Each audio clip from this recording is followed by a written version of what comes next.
Well, my little one-eyed yellow dog I made out of a funnel works so nice, and I think it looks so cool, I decided I had to make another one. But this time I'm going to improve. Went digging through the scrap pile and I found some ingredients to make another yellow dog.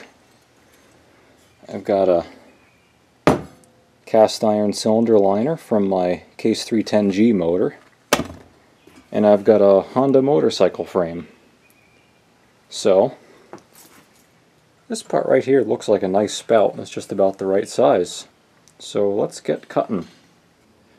So I cut these pieces off the bike frame, and this is my general idea here. I think it's too tall, so eventually I'm going to shorten it like that. But I'm going to have them oriented like this. So in order to make these cut ends mate well, you have to curve the ends a little bit, and it just so happens that this diameter is just about the same as my angle grinder. If you touch the tube into the angle grinder like this and move it in and out, you'll get a perfect radius on it, and the tube will match up to the curve of this cylinder liner pretty well. So now I want to cut this a little shorter because I think it's too tall, and in order to get a nice even cut all the way around, if you don't have a chop saw or a bandsaw or something similar to that, a nice shop trick is to get a piece of paper with a straight cut edge on it and wrap it around, and if you wrap it around evenly, the edges will meet, and then all the way around you'll have a nice straight even line that is nice and perpendicular. It'll make a nice perpendicular cut. Okay, so I made a slight change in material. Here's the original cylinder sleeve I was going to use. It's cast iron. I grabbed it because I liked it. It was nice and heavy duty, but welding to cast iron is a little questionable. So I found a similar diameter piece of 4-inch exhaust tubing, so I cut that using my paper method, and it came out quite well. Then I have this heavy sheet metal material for the top and bottom. I've already traced out the circles. You'll see that I traced on the inside of the tube rather than the outside, so when I cut these tops and bottoms out, I can recess them ever so slightly below the surface of the tube here, so when the finished lantern is sitting flat on a surface, you won't see a flange sticking out with a weld bead on it, and I'll do a similar thing on top. So here's the bottom pressed in. I was lucky and I made this just the right size, so it's a nice tight press fit so it holds itself in place while I'm welding it. And you can see I pushed it slightly below the edge so I can put a nice weld bead right in there, and when it sits on the bottom it'll sit nice and flat. So the bottom's welded, and I have it filled with water to test for any leaks. Of course, make sure to let this cool down on its own before you put the water in. You don't want to shock the weld cold and crack something or just cause stress. So let it cool down on its own. I've got the top here. I found center and I center punched it, and I'm going to drill a hole with the hole saw for this pipe plug here. And that's going to be the lid to add the fuel. So after I drilled the hole, I slightly enlarged it with a Dremel so it just barely fit the nose of my plug here, and then I just forced it in with a wrench, and it kind of cut its own threads. It's obviously not going to seal, but I'm not worried about sealing. I just want something that'll kind of thread in there and stay in place. So that ought to work just fine. Well, I got the top welded on. Not the prettiest, I know, but it's a little challenging to weld this thin stuff with a AC arc welder.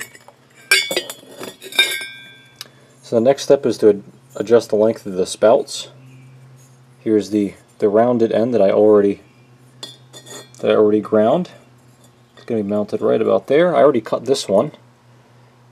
I cut it so it's the top of the spout is just level with the top of the body. And all I did is I just laid this across it and eyeballed across this ruler to the spout, and I drew a chalk line and I cut it with an angle grinder, and came out just right, so I'm going to do the same with the other one.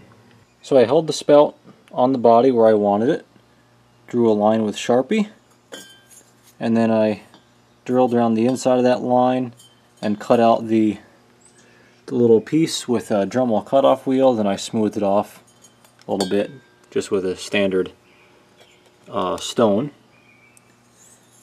And now I'm going to weld this on. Got the first one attached, so now I'm just going to make sure that the second spout goes on perfectly 180 degrees, not off to one side or the other. Make a mark and drill some holes and weld this one on. Well, it's really starting to come together. Got the other spout on. Next thing I'm going to do, I made these little tabs. I'm going to weld one here and one on the other side. And I have this piece of steel rod that I'm going to bend and make into a handle. Okay, it's all done. I had to fix a leak or two on the spout connections there, and I finished making the wire bail. So I gave it a spray with some waste oil. I'm going to hit it with a torch to antique it a little bit.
And here's the last step. Put some wicks in it. I got this real nice fiberglass wick material, 3/4 inch diameter, off of eBay, 5 feet for $15, $16 free shipping. Seems like pretty good stuff. See, it antiqued pretty well. The sides didn't get as antiqued as I'd like. I'll give them another treatment. I think the top is perfect. So I have some citronella, so let's put some citronella in here and see how it goes.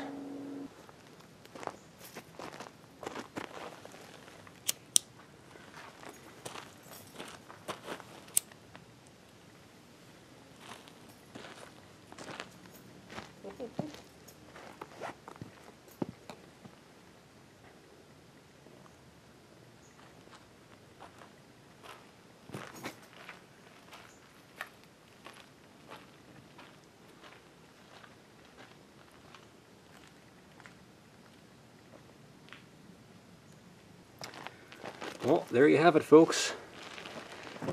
Here's my number 2 yellow dog.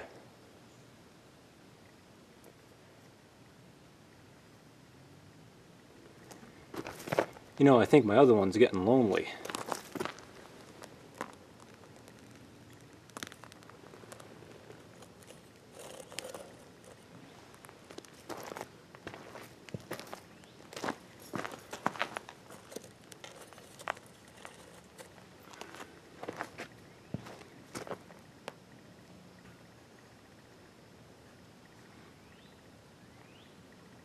There sure is something peaceful about watching those flames burn, huh?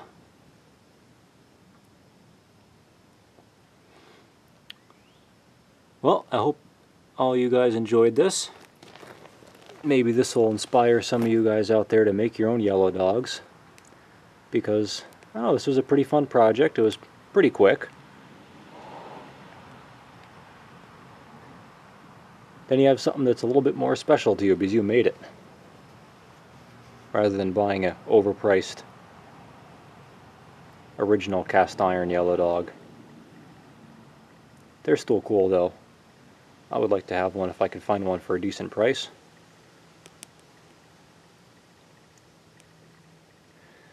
So anyway, thanks for watching. Make sure to leave a comment or give me a thumbs up if you feel so inclined. Hit the subscribe button if you haven't already. And thanks for watching, and as always, come back for more.